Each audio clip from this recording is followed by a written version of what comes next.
Vamos direto para os Estados Unidos. O secretário de Estado americano, Marco Rubio, insistiu hoje que a guerra contra o Irã acabou e que, claro, na perspectiva dele, os Estados Unidos venceram.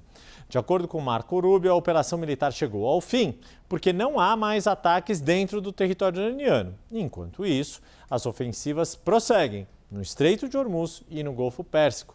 E a Mariana Jangiacomo vem conosco ao vivo nos trazer mais informações. Muito boa tarde, Mari, bem-vinda. Oi, Yuri e Débora, boa tarde a todos. Yuri, o secretário de Estado americano Marco Rubio foi questionado por uma deputada, a deputada democrata Sarah Jacobs, da Califórnia, sobre se a guerra teria chegado ao fim.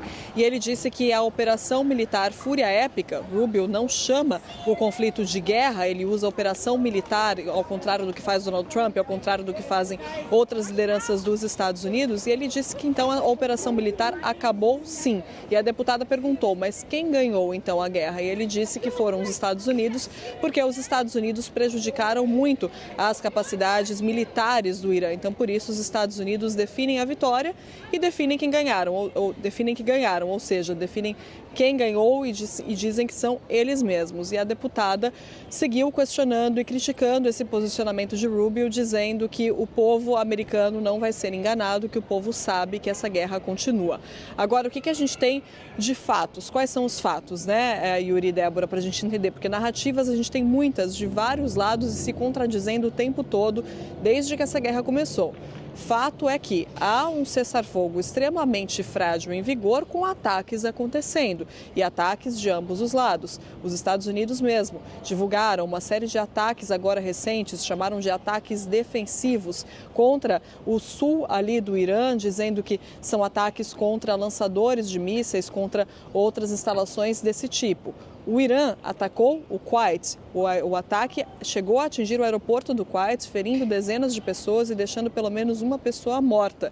O premier israelense Benjamin Netanyahu deu uma entrevista à CNBC dizendo que está pronto para retomar os ataques em larga escala contra o Irã, se assim quiser Donald Trump. Ou seja, há uma movimentação muito grande indicando não uma melhora da situação no sentido de fim da guerra, mas o contrário, indicando como esse cessar-fogo é frágil e como há de fato ainda ataques acontecendo e ameaças, principalmente por parte de Netanyahu, mas vez ou outra por parte de Donald Trump, que desde o meio de março diz que vai fechar um acordo, cria toda uma expectativa e esse acordo acaba não acontecendo. E aí, em meio a tudo isso, Marco Rubio defendendo ao Congresso que a operação militar, sendo muito cuidadoso para não usar o termo guerra, acabou sim e os Estados Unidos venceram. Claro, né, a Casa Branca quer aprovar um orçamento que aumente em 50% os gastos militares, está tentando conseguir mais dinheiro, não só porque essa guerra, não só para essa guerra, mas para outros conflitos também, já que essa guerra está sendo muito custosa em vários sentidos para Donald Trump e Yuri e Débora. Obrigada, Mariana Jangiacomo, pelas informações. Muito custosa, né? Tanto pela imagem, aprovação interna, né? Como você sempre traz para a gente, quanto financeira também. Excelente trabalho para você nos Estados Unidos.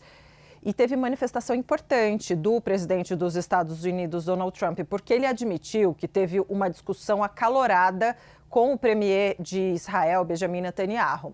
Foi em uma entrevista a um podcast, o republicano afirmou que ficou incomodado com o chefe de governo israelense por causa dos ataques feitos ao Líbano. Por quê? Porque essa ofensiva tem dificultado as conversas entre Washington e Teherã sobre a guerra no Oriente Médio. Apesar de ter reconhecido, né, que essa conversa foi tensa com Netanyahu, Trump insistiu que os dois se dão bem.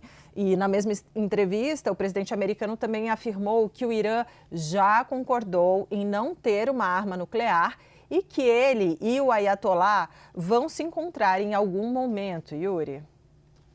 E ainda no noticiário internacional, Israel e Líbano continuam hoje as negociações em Washington em uma tentativa de consolidar o cessar-fogo. O fim da ofensiva das forças israelenses contra alvos do Hezbollah no Líbano é uma das exigências do Irã para um acordo de paz com os Estados Unidos. Israel e o grupo apoiado pelo Irã voltaram a trocar ataques durante a noite. O presidente americano Donald Trump disse que Israel não avançaria sobre a capital libanesa, Beirute. Apesar disso, o primeiro-ministro israelense Benjamin Netanyahu reafirmou o plano de atacar o sul do Líbano.